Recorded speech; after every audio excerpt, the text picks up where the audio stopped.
Donc, des fois, tes filles moyennes Internet. Congo Promo TV, fille à Koulaba. Oui, on est là, aïe, l'Italie. Congo Promo TV, number one. De tous les sites Internet. Promo TV, Congo, Congo, Promo TV. Congo Promo Ozambalokie na Nyakoboya, Bambola Congo, Promo. Find out the best African news on www.congotv.net. Congo Promo, le meilleur du meilleur. Tous les coups sont permis, sauf les injures. Bonjour mesdames, bonjour monsieur. Très heureux de vous savoir nombreux en train de suivre cette émission. Voilà donc, comme a toujours été notre devoir, donc de vous satisfaire, vous apporter l'ambiance, la bonne humeur et pourquoi pas la gaieté. Donc mesdames et messieurs, encore dans cette émission, une fois de plus, vous serez très gâtés et puis vous serez plus enrichis puisque nous allons encore recevoir un artiste talentueux, un artiste qui a aussi beaucoup de talent d'ailleurs. Donc dans cette émission, vous aurez à les connaître en long et à large par rapport à ce qu'il est et ce qu'il fait. Et voilà pourquoi est-ce que nous avons préféré recevoir pour vous un artiste que je vais peut-être taire le nom pour maintenant. Mais je crois que dans quelques minutes, je vais devoir vous dévoiler le nom de cet artiste qui est notre invité dans cette émission. Donc, merci à vous qui avez choisi le www.congopromotv.net et merci également à vous qui avez toujours soutenu cette émission. Un grand merci à celui que j'appelle Gabi Mouta Mwana Munzombo, donc en direct d'Irlande, précisément à Cordove. Grand frère propre Mbote Yangwana. Je penserai également à celui que j'ai toujours appelé donc grand frère propre Roger Deymampou. Il y a un maximum de respect puisque quand il promet, il réalise. Et puis, Naye Paris déjà Ndima, Bisopeto Ndima yo quoi. Donc je penserai également à toutes ces personnes qui sont près de moi et toutes ces personnes qui se cassent en 1000 morceaux pour que cette émission puisse se passer dans de très bonnes conditions. Je penserai également à celui que j'ai toujours appelé grand frère et puis boss. Raph Mine depuis Boston. Si cette émission c'est fait dans de très bonnes conditions, c'est grâce à celui qu'on appelle Cristiano Mboui. Donc Christian Mboui. Nabi Mikolon, c'est la sélection va réalisateur à Bogar. Cordon peut côté qu'on a ce Bogar. Si on a une sikoyo, mon tazo coordonné sikoyo, manager nanga moko donc master nanga moko propre et derrière Makondi qui est aussi derrière la caméra. Et puis je penserai également au grand monde, c'est comme ça qu'on l'appelle. Donc J.R. Makondi, grand monde, depuis Lyon, la passion mbote eskozolanda biso, Disha Kalambi et Dadi Mavungu Vungu Lembote Ebele, et puis Nabandegotu O Bozolanda biso. Sans plus tarder, nous allons recevoir cet artiste dans cette émission, avec qui nous aurons à parler en long et en large. Il s'agit bel et bien de celui qu'on appelle Chico Mampouya, donc petit frère propre, non de tout bien, même Kombona, grand frère propre. Donc, il y a des Mampouya.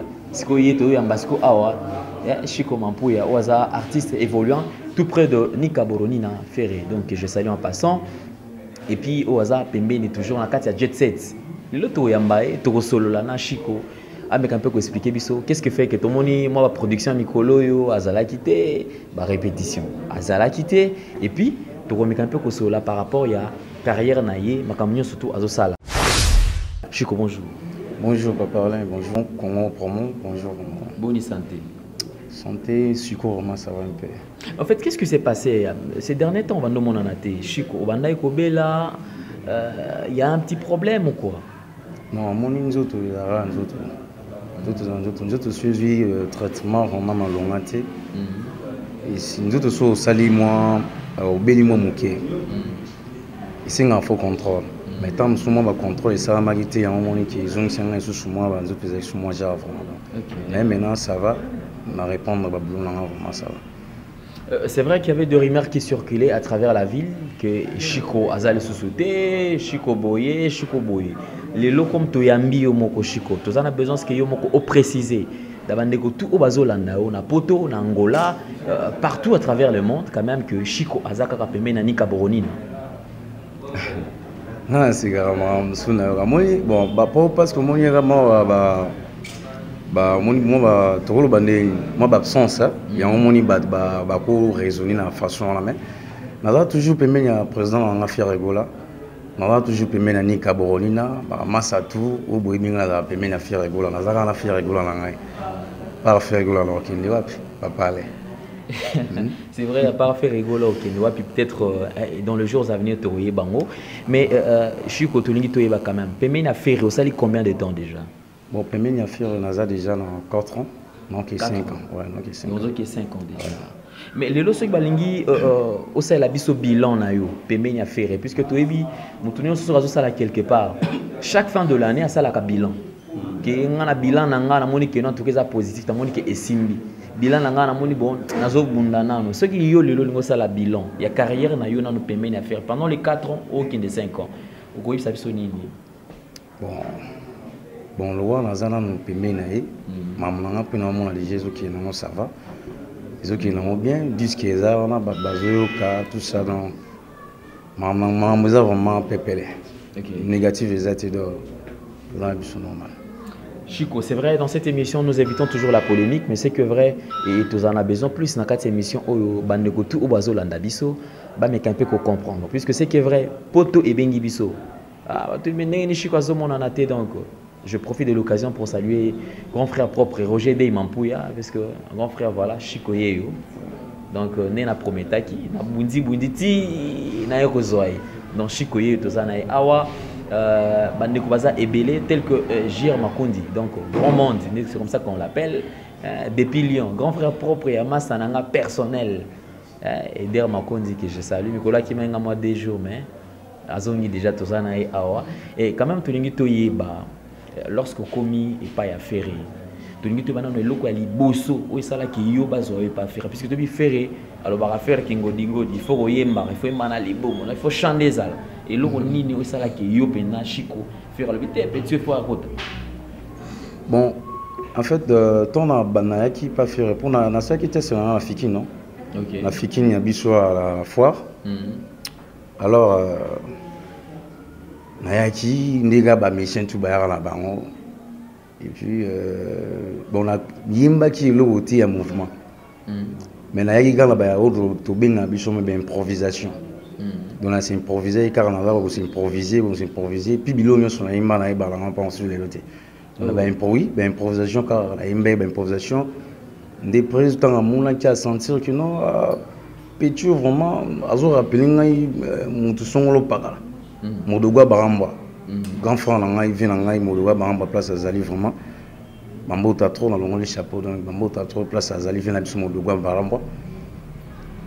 Tant on a betelo mo na bon va gagner mon na mon dit sikara donc il faut y dans la place alors ba ke usa legeleke na ba ke sa legeleke na Brazzaville ba sali legeleke na Brazzaville legeleke sili yuzati ngana zati bango tu ba imbi alors vers kimikili akena poto tanga vin na mikili tanga zulu ka disque azusu na ba CD à concert ati directement yimoba abeni markaus ndeni uzaba nabia benga no petron na modogo na posira na ba na komola ngate Chico benga no petron na modogo na ayana no boy asana mo lo mo bu na kota lekeleke ba zongela ki lekeleke donc ba reprendre ki lekeleke uniquement pour avoir la kota. OK. Ah voilà, c'est ça.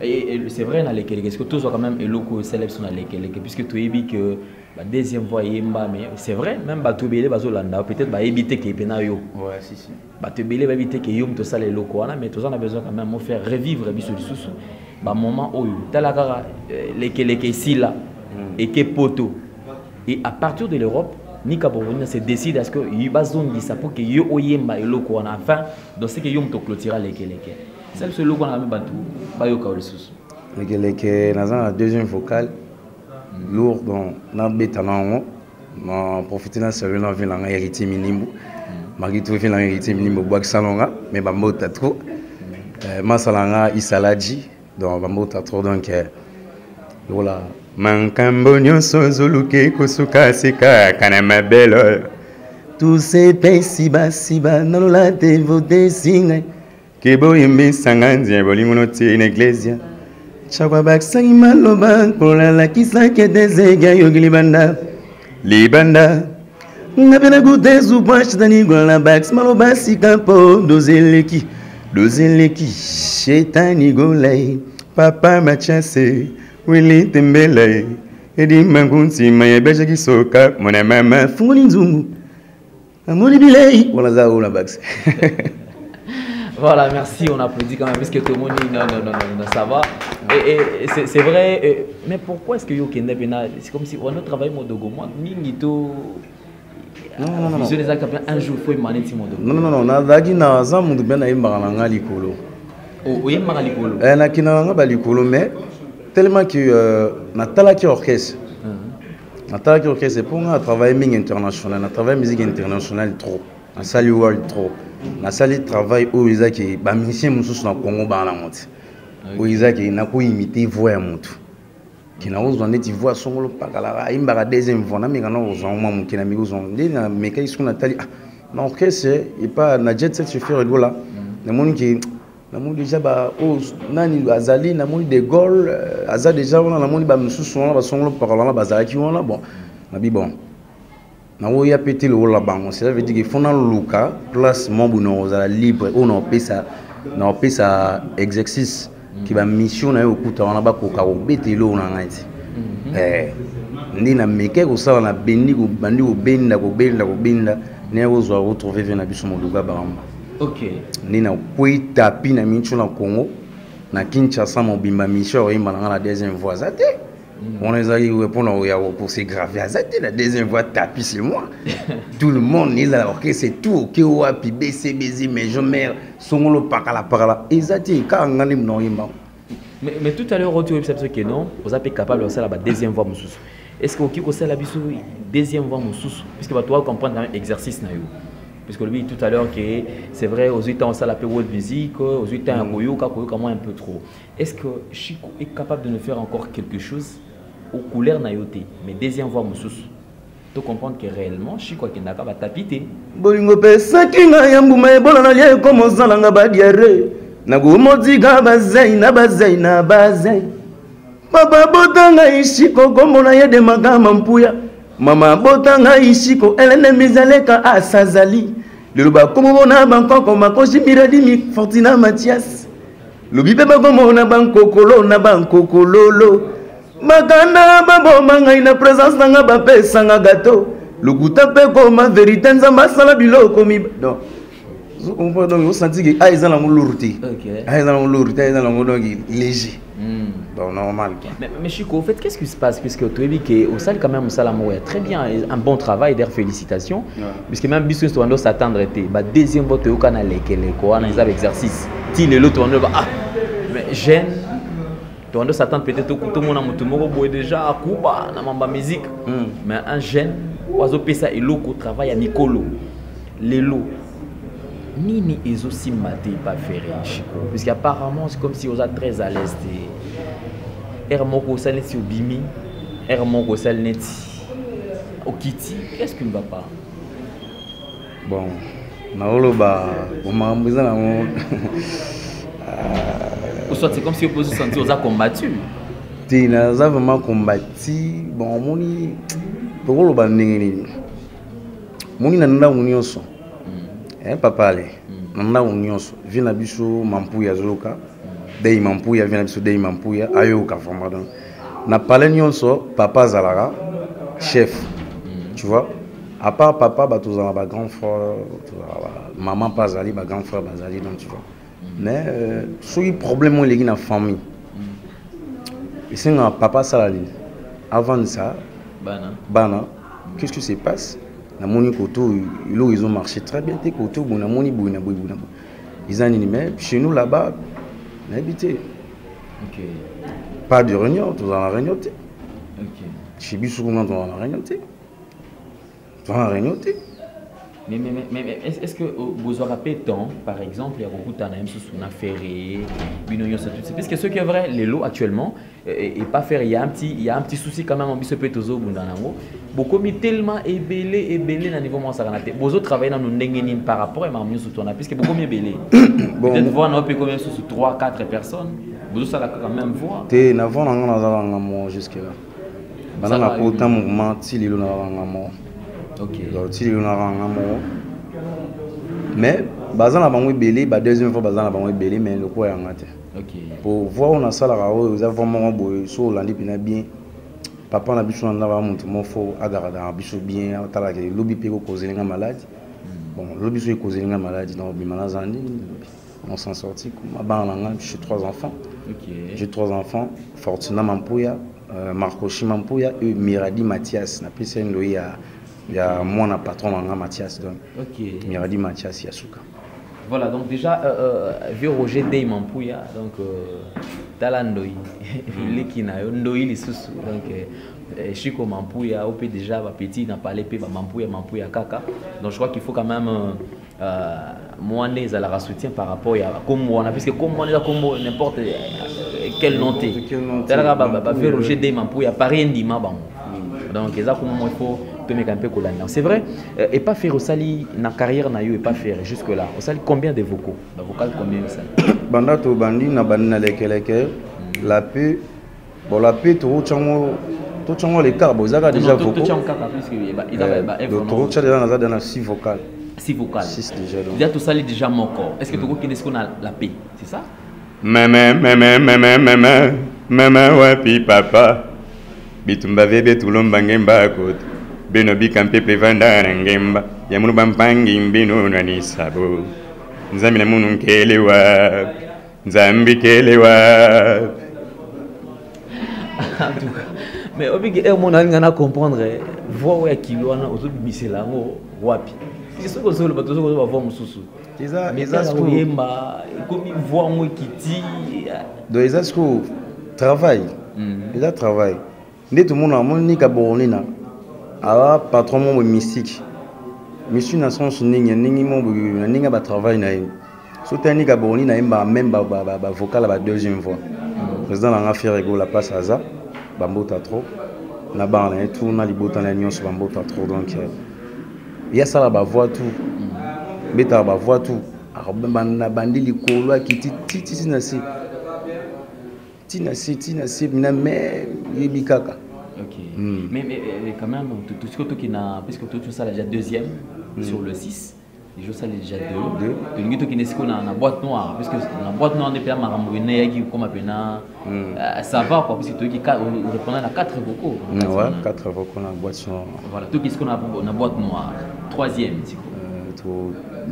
Tout na bête le wall là pour la langue moi yo moko pour polish bon tout le voir la méthode méthode pourquoi le bita bolingo bozi botisi mbandana ngai machiza la kale retour ngai na bidagi gaga yale pona limba bakate jaune na bakate rouge bodien kuyena pourquoi salinga nkolo bolingo eza des personnes pourquoi combien 3 personnes Yonal malula pugozalinga ngolo Eviambari Ale vita wazenze Tudulugawe Memembardon bardon bam bam bam bam bam bam Pardon. On fanfare. Vraiment.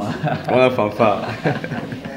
Vraiment, on comprend qu'on les a fanfares puisque et ici en RDC nous avons des artistes talentueux et qui sont capables de faire un bon travail. C'est que vrai pour toutes ces personnes qui sont en train de nous suivre, il est toujours mieux ou il serait mieux et bon mais quand même pour soutenir l'artiste puisque vous savez ceux qui les lots tout le monde a battu ça on ne s'attendait pas c'est puisque on devait que Modogo Barambo comme ta ceux qui sont à côté mais c'est vrai et après Modogo donc relève déjà valable en moyo Chico Oiseau répondre déjà valablement on a tâche au Modogo bandé ko sala d'ailleurs puisque y a très tôt hein puisque avec Modogo Tebi qui bango qui déjà mais moi j'ai pris ça naki donc puisque Modogo abarambo mbote et c'est ka Oiseau landa biso mais les lots tout ça na étoile montante bah déjà qu'on remplacer bah Modogo bah vena biso bah Locanto donc déjà la génération Licolo se tourne donc actuellement c'est vrai nous sommes en train de vivre l'époque de Chico Oiseau ça l'a déjà deuxième voix vraiment impeccable donc tu tout est biso moi te lingi to comprendre puisque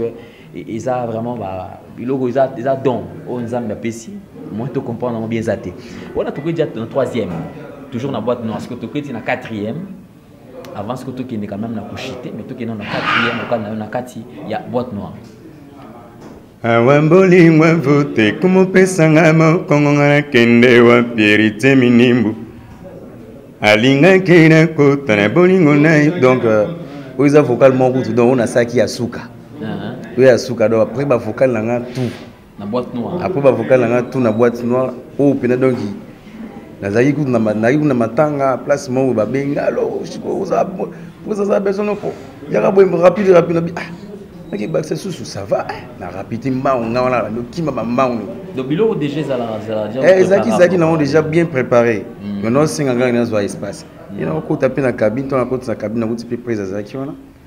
Na ba massa msuba Zaki wana ba ni a ipsinga ko tan na cabine, ton côté na ti casque na beta vocal la suka. Awamboli mwa vote kumo pesanga mo kongonga na kende wa pimbe no mungendi. Azeli singa mingi barande voizo pesa zo respecte teo ardi kalonji yalinga kena kota na bolingo na ye mbongwa sala ngai mboye Giselle Mozizo ya sitara ya tanto pito teo vote na ligne. Voilà, tu comprends vraiment qu'on a affaire à un bon artiste. Lelo Chico, nani na yeba avant tout qui na vocal mususu. Osala kanini pour conserver voix na ezala nengwana depuis les ti boîte noire voix na zakaka nengwana usala vous avez question de travail faut qu'on se donne un travail qu'on travaille trop na parler non travail zaka il faut qu'on kindeka OK place sur travailler pour na doter même na parler qu'on se concentrer mon na guitare na obeta guitare nanga nazo travailler na travail bilo nanga na bon ça bilo nanga malemba mais ton OK kuna ngila ça ba o nga na bon c'est na ndako donc ils en ont travaillé à liboso ils a qui cité ils a été au bilialia tout il au moins bongo baté nga maman bango bekipanga tout o nyo se seigneur au lia na lia o nyo se dérange à voix et dérange na voix t'es pas aussi na travailler trop OK là ba petit mususu ba singa exercice à TV on a besoin d'un malowa yo au PC exercice bo ke parler moni boya bengi obe mongo eziki fe obominga fo bominga bona bo senti ke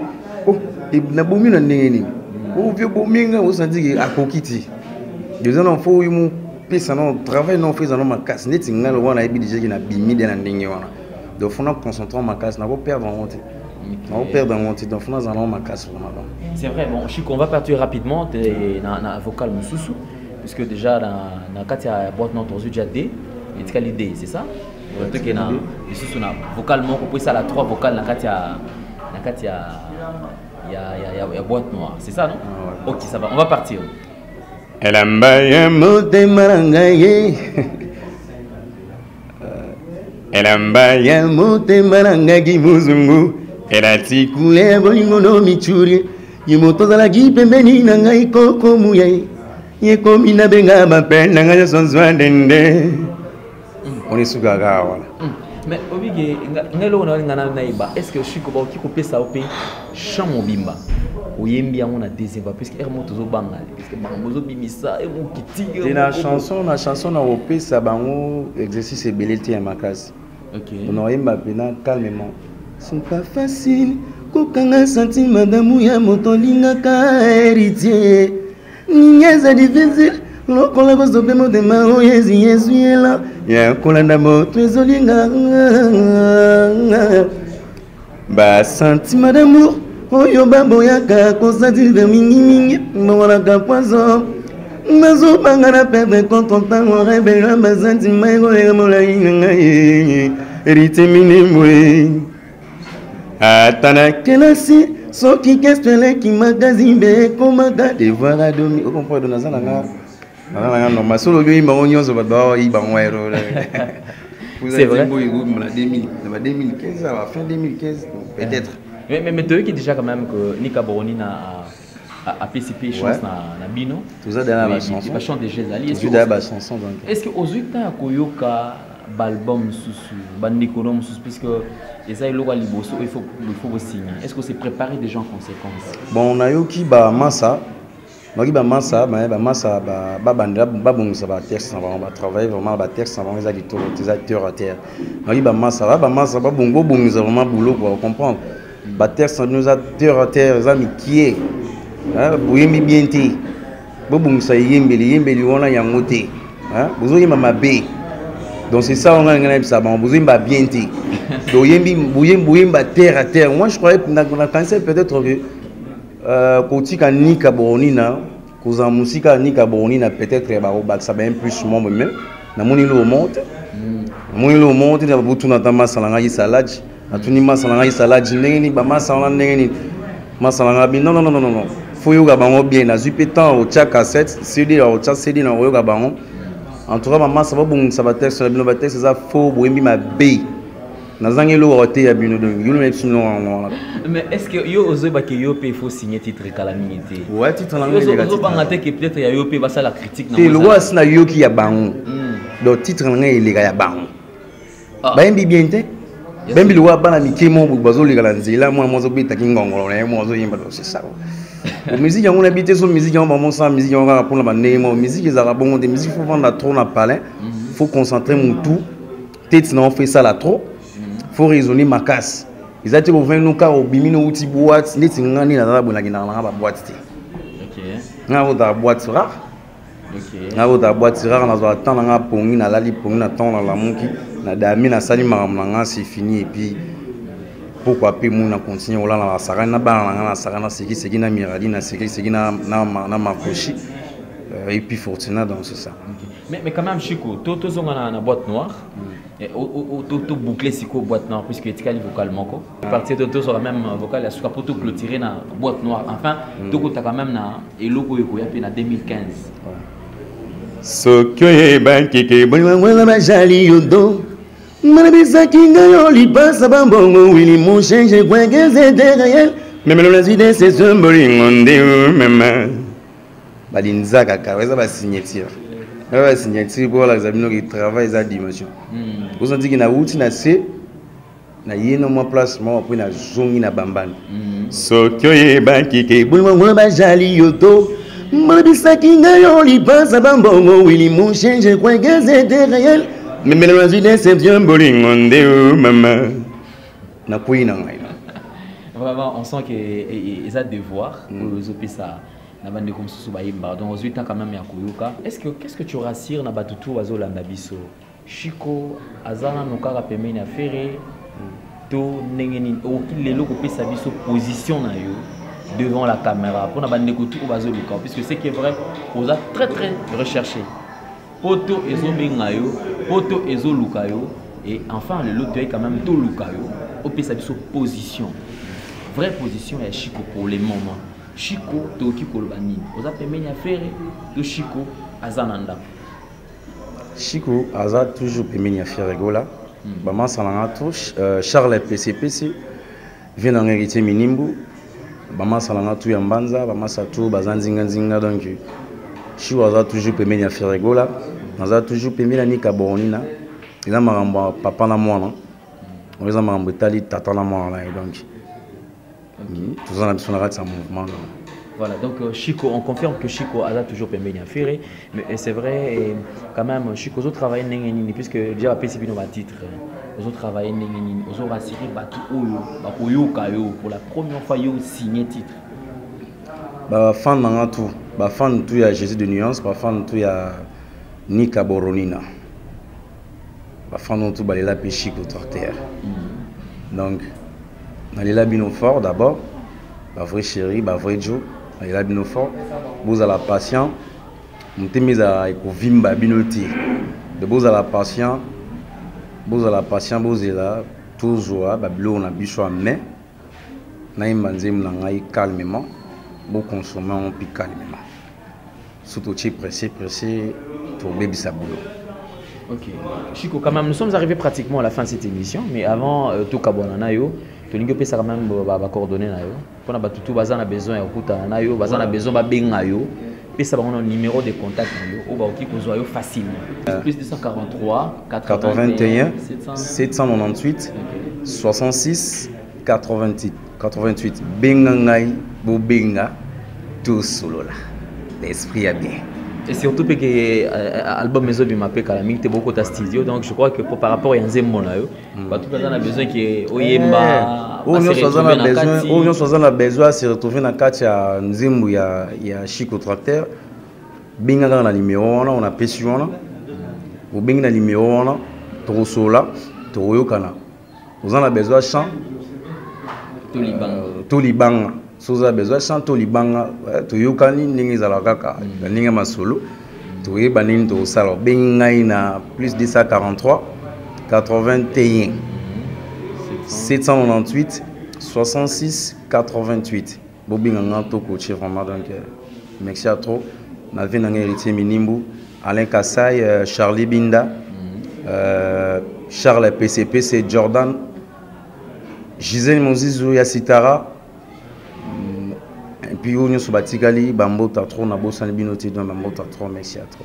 Voilà, merci donc toute chose qui commence bien avec nous doit nécessairement finir bien. Nous sommes arrivés pratiquement à la fin de cette émission, mais je crois quand même je suis quasi sur notre mot à Bossani. Donc vers Roger Deymampouya. Venabiso Roger Deymampouya ndoina nga vraiment donc côté on l'a raté ko tutina ngana bosala mais la bosala jamais. Pour tala ndoina nga ve numéro on la fo benga. Na bigi après aussi ça a lancé la nga yo. Donc venanga Roger Deymampouya tous à toujours ensemble pour me soutenir mission Nabino. Mission Nabino Jet Set Ferregola Yeyo Azalia Chico Tracteur donc merci à trop. Voilà, nous sommes arrivés pratiquement à la fin de cette émission, mesdames et messieurs. Donc tout le plaisir était pour nous. Si vous avez aimé cette émission, dites merci à celui qu'on appelle Christian Mbouyi, donc Cristiano, réalisateur à Boga, et mon manager Eder Makundi, donc petit frère propre et Agir Makundi que je salue. Et un grand merci à celui que j'ai toujours appelé grand frère propre, Gabi Mbouta, mon amouzomo, depuis Irlande, précisément à Cordove. Il y a à côté, Dadi Mavung Vungole, Nabo Sanyote, Atayo Mikolo Susana Mape, Nabo Sanyote, Dishakalambi, on va serpena à Kati. Il y a mon thème Charlie Confort Charisme, donc garçon confortable, le vrai et le seul mannequin de Paris. Sondra la grande orgasie électrique, Balobi Mikolo na Paris, restaurant Moya Sikezo Fumamana, mais Kalami tout ça la publicité nango, puisque ça a Nengwana et Dadi accuse à centre-ville. On t'a botamana à centre-ville, na Kin, à Kenda Poto, enfin à peine à centre-ville, à Kim et Gigi, mon appel sur Mote. Mais qu'est-ce que côté States, hein? Donc Maman Louise Mahamba, na sur Mote, en direct de Colorado, précisément à Denver, na sur Mote, et petit frère propre. Rayman Dora, depuis Washington DC, na sur Mote, mon boss, donc n'a évité. On appelle un boss. Boss comme j'ai toujours dit, nul ne passera au père sans pour autant avoir son fils. Je suis valablement le fils Araf Ngindu, haute technologie, depuis Boston. Donc, il y a eu à Kati, et puis on a habité. Ceux qui n'ont pas côté Limbisa. Mais, tout le monde a chikona, notre micro, il y a ça la biloro, comme d'habitude. Alors on se fixe rendez-vous pour le prochain numéro de cette émission. Portez-vous bien. Bye bye. Bête la bino bon chauffeur wewa. On a bête na dérangement malgré tout les attaques. Un chauffeur wa continue sa remorque, ambulance ye ba memi ye retourna ye et salemi na kobiara kelelita. Bolingo so kweba kyo konyo ngai falolo banatika. Nandimi nanga na vivre muko hérité minime.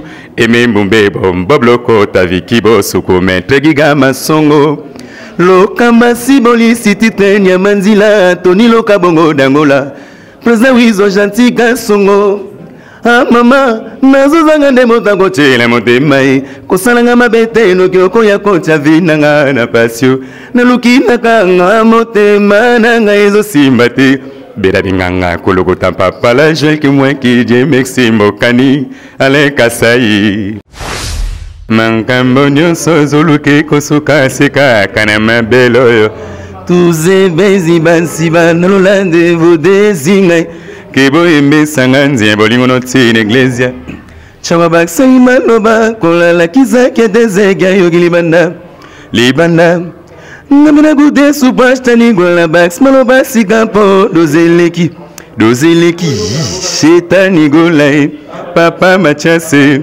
wili dembelai edi magunzi mebeje kizoka ngona mama funguli nzungu ye moni bilei ye tomoni nzungu akori nzungu afobili nyoso manena linye boma ngayo evo yambari ya zarangi ya wa morangi nyoso Yavaskuma biara zaraki ya wa morangi nyoso Erite mini mwazaraki ya wa morangi nyoso Mone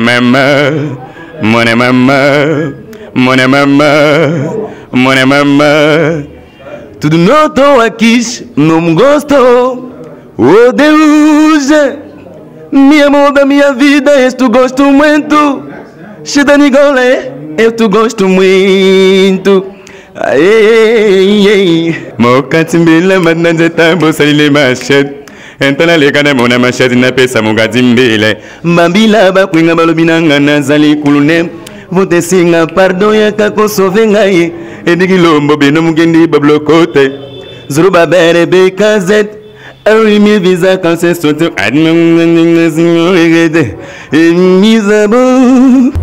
Donc, des fois, tes filles moyennes internet. Comment pour TV filles à là-bas. Oui, on est là, aïe, l'Italie. Comment pour TV? Ah, number one. De tous les sites internet. Congo TV, Congo, Congo, Congo TV. Congo promo.net. That's what Saturday. Nanya Bambola Congo, promo.